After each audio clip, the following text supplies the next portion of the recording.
He held up his phone and pressed play. "Is this you?" She couldn't lie. She nodded. He sighed and looked at her with a mixture of pity and disappointment. "Ijeoma, I like you, but this video is everywhere. Our brand stands for cleanliness. I'm sorry, we can't afford this type of scandal." And just like that, she lost her job. Back at home, things weren't any easier. Neighbors started treating her like a leper. Children giggled and whispered, calling her Madame Dirty Slay. The children even sang a new rhyme while skipping ropes. And worst of all, her landlord sent her a quit notice because she really messed up her apartment. And the compound had become too popular. She had 30 days to pack out, but where would she go? Then came the visitor she never expected. Her door was knocked on a Thursday afternoon. She hadn't opened her curtain in 2 days. When she opened the door, she saw her mother, Ifeoma, short and tough like old bread. "So now like this, you don't turn yourself to internet disgrace," her mother backed. Ijeoma looked down, too ashamed to speak. Ifeoma didn't come to console her. She came to drag her back to Enugu. "Pack your things.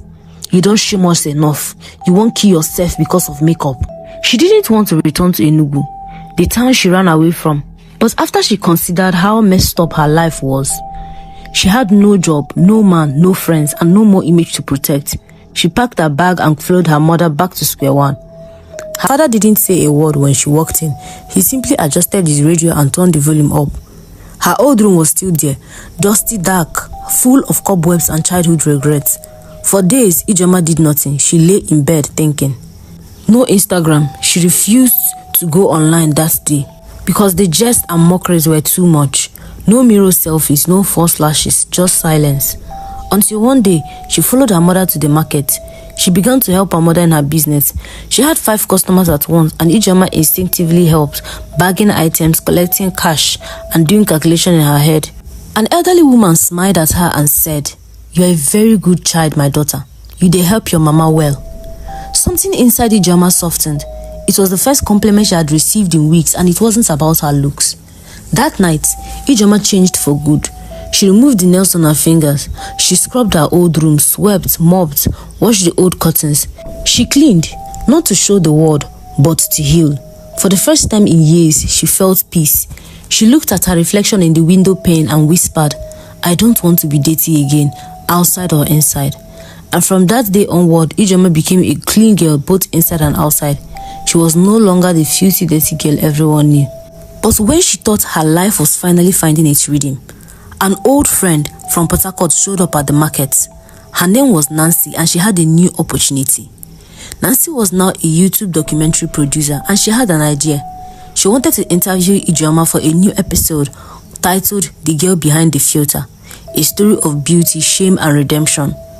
The episode could go viral. It would bring money, fame, and healing, but it would also open old wounds. Would Ijeoma say yes? Nancy wondered in her heart.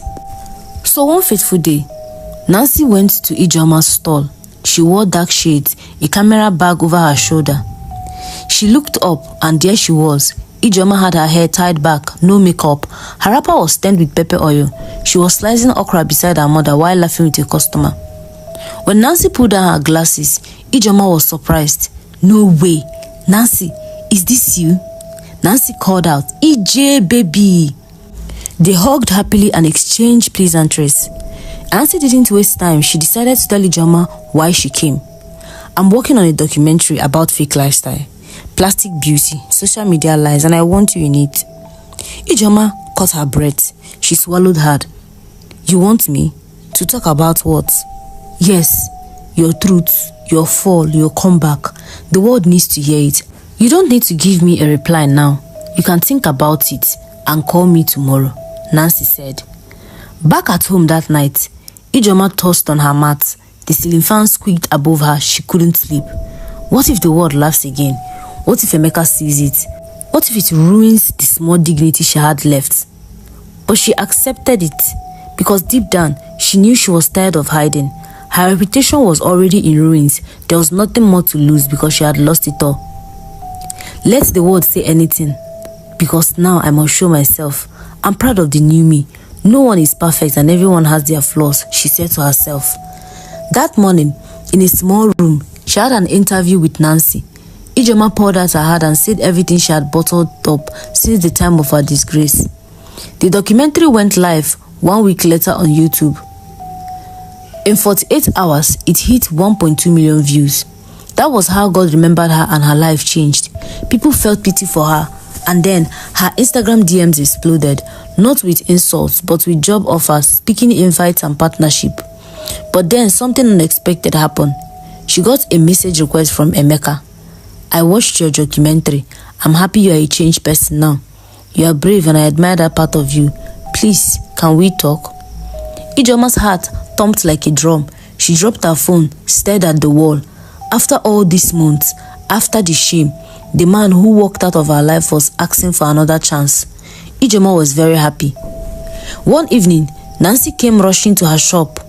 Girl, a talent scout from Lagos called the documentary. They want to sign you for a TV show. Ijeoma was stunned.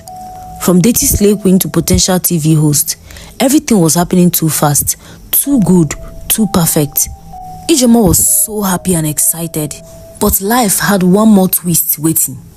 That night, Ijeoma's younger brother Obinna called from Port Harcourt. His voice was shaky. IJ, you need to come back. Something serious had happened. What is it? Your name is at the police station.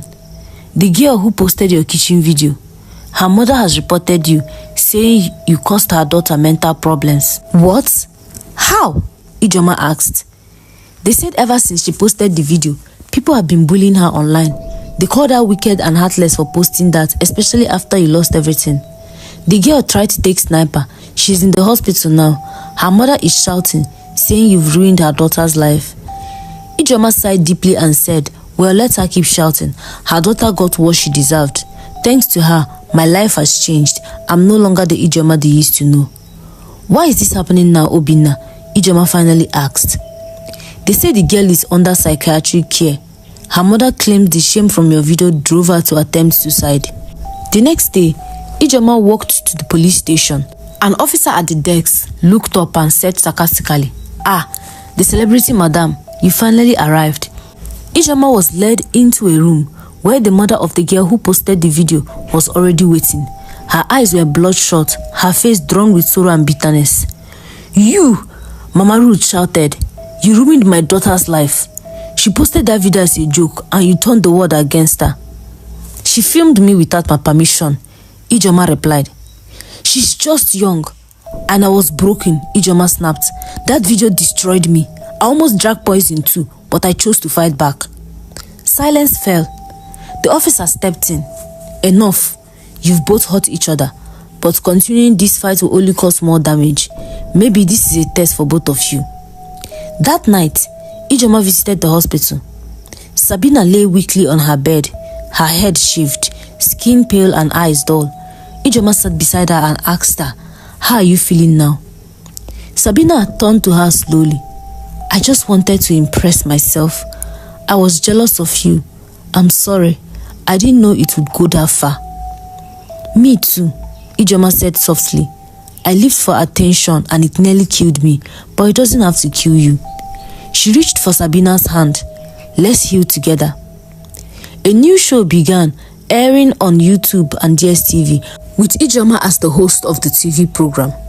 When Emeka saw Ijeoma on TV, he couldn't resist the urge to talk to her.